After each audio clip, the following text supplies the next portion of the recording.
saya akan menjelaskan tentang proposal kegiatan riset laboratorium milik saya pribadi. Ya, adapun judul dari proposal penelitian saya adalah proses transaksi jual beli di pasar tradisional berbasis web. Latar belakang, pasar tradisional sangat dibutuhkan oleh banyak masyarakat karena pasar bukan hanya sebagai tempat untuk melakukan transaksi jual beli, namun juga sebagai tempat hidup dan interaksi sosial. Dengan situasi sekarang ini, daya tarik pasar menjadi turun yang disebabkan oleh kondisi pasar yang buruk dan sarana-prasarana di dalam pasar tradisional tidak terawat. Penataan pasar yang asal-asalan, terbatasnya ruang gelap dalam pasar, ventilasi udara dalam pasar yang membuat ruangan menjadi sumpek, sangat berbeda dengan kondisi yang dialami oleh pasar modern. Dengan keadaan seperti itu, diperlukan satu terobosan baru mengingat semakin ketatnya persaingan usaha. Pemanfaatan teknologi sangat mempengaruhi perkembangan usaha. Apabila UMKM pasar tradisional tidak segera melakukan pembenahan, maka dengan persaingan ekonomi yang ketat akan mengakibatkan UMKM yang kalah dan bersaing. Hal itu menjadikan perlunya dilakukan pembenahan terhadap UMKM dan menjaga hubungan baik antara UMKM dengan konsumen dan pelanggan untuk jangka panjang. Menurut sumber data Social Research and Monitoring Social Kadin Kemenkominfo Action Tour tahun 2015, dari jumlah pengguna internet Indonesia sebanyak 77% menggunakan internet mencari informasi produk dan belanja online. Dan menurut Wiharto, masuknya kekuatan ekonomi besar tidak dapat terbendung dalam ekspansi ekonomi dunia, sehingga membuka peluang ke arah liberalisasi ekonomi dunia semakin mapan. Karena proyeksi pemberlakuan pasar bebas melalui email. Adapun rumusan masalah pada penelitian ini adalah bagaimana menciptakan sebuah wadah yang berguna bagi para pedagang agar dapat melayani dan melakukan transaksi jual beli terhadap calon pembeli di tengah perkembangan zaman yang semakin maju.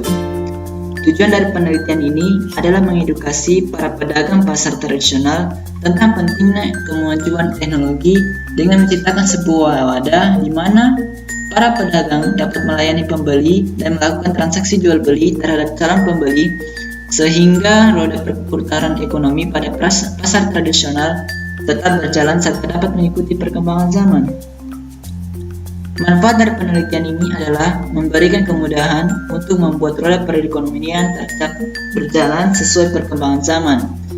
Target luaran dari penelitian ini adalah menciptakan sebuah aplikasi atau situs website sebagai wadah para pedagang untuk berinteraksi dengan pembeli. Kontribusi penelitian terhadap ilmu pengetahuan adalah jurnal dan studi kasus yang berkaitan dengan topik penelitian.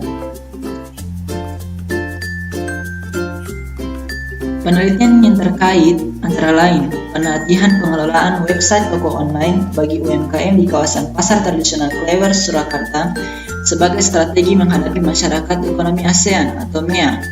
Penelitian ini berpusat pada pelatihan pengedukasian untuk mengelola situs website kepada pedagang kawasan pasar tradisional Klewer, Surakarta sebagai salah satu strategi untuk menghadapi MEA.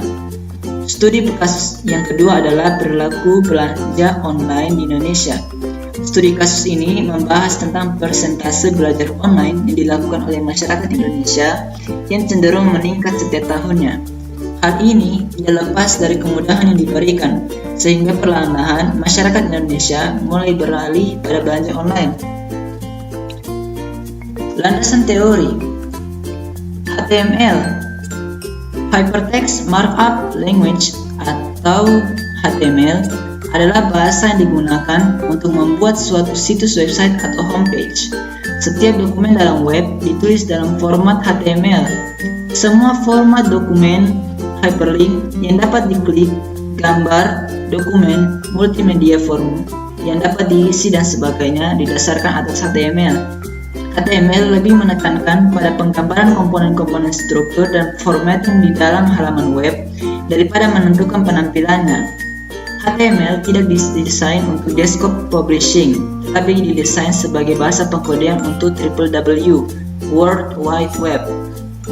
Yang kedua adalah CSS. Menurut Saputra, CSS adalah Cascading Style Sheet yang merupakan suatu bahasa pemrograman web yang digunakan untuk mengendalikan dan membangun berbagai komponen web sehingga tampilan web akan lebih rapi, terstruktur, dan seragam. Yang ketiga adalah MySQL. MySQL adalah database yang cepat dan tangguh, sangat cocok jika digabungkan dengan PHP. Dengan database, kita dapat menyimpan, mencari, dan mengklasifikasikan data dengan lebih akurat dan profesional. MySQL menggunakan SQL language, Structured Query Language. Artinya, MySQL menggunakan query atau bahasa pemrograman yang sudah standar dalam dunia database. MySQL tersedia sebagai perangkat lunak gratis di bawah lisensi GNU, General Public License atau GPL.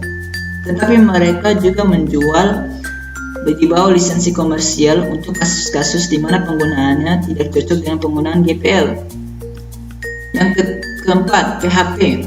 PHP adalah bahasa scripting yang menyatu dengan HTML dan dijalankan pada server side. Artinya, semua sintaks yang diberikan akan sepenuhnya dijalankan pada server, sedang yang dikirim ke browser hanya hasilnya saja. Ketika seorang pengguna internet membuka situs yang menggunakan fasilitas server-side scripting PHP, maka terlebih dahulu server yang bersangkutan akan memproses semua perintah PHP di server, lalu mengirimkan hasilnya dalam format HTML ke website server pengguna internet tadi. Tahap penelitian ada 3, yaitu studi literatur. Pertama, metode ini dilakukan untuk mencari referensi sebagai rujukan dari penelitian ini.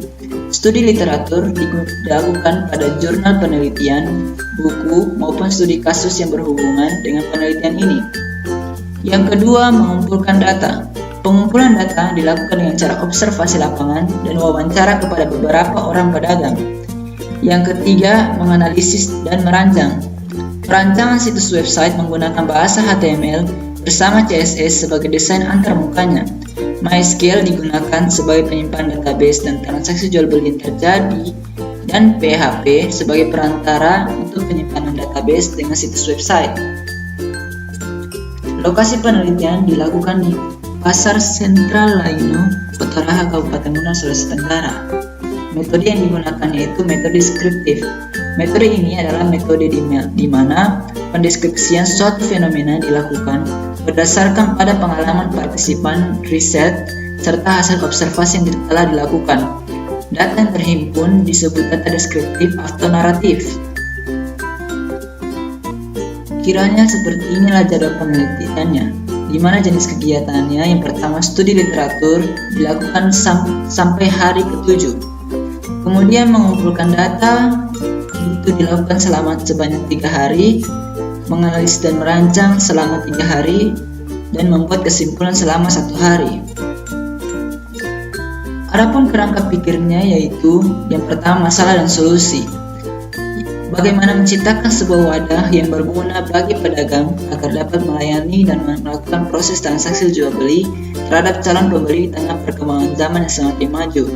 Tujuannya mengedukasi para pedagang tradisional tentang pentingnya kemajuan teknologi, menciptakan suatu wadah di mana para pedagang dapat melayani pembeli dan melakukan transaksi jual beli terhadap calon pembeli, sehingga roda perputaran ekonomi pada pasar tradisional tetap berjalan serta dapat mengikuti perkembangan zaman.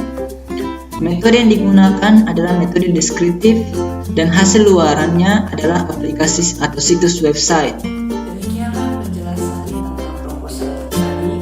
Semoga ada manfaatnya. Apabila ada kesalahan kata atau kekurangan pada materi, saya mohon maaf. Billahi taufiq wal hidayah. Wassalamualaikum warahmatullahi wabarakatuh.